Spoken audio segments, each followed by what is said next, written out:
avant de commencer ce récit, je savais très peu de choses sur Marina Tsvetaeva. Je savais que c'était une poétesse russe, elle était très connue, et je savais aussi qu'elle s'était suicidée pendant la Seconde Guerre mondiale.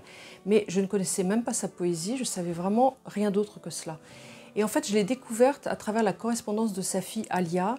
Alia qui a été déportée puis reléguée entre 1940 et 1955 en Sibérie et qui a laissé une très belle correspondance adressée à ses tantes et à Boris Pasternak. J'ai voulu tirer le fil et savoir qui était Marina Tsvetaeva, et c'est ainsi que j'ai découvert que c'était une femme absolument exceptionnelle, très grand poète, et j'ai vraiment été fascinée par elle.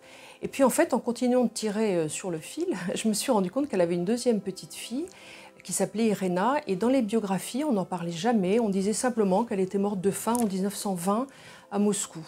Ça m'a un petit peu intriguée, ce silence autour de cette petite fille et de cette mort. Et donc j'ai voulu en savoir un petit peu plus sur cette période de leur vie à toutes les trois, c'est-à-dire pendant la guerre civile.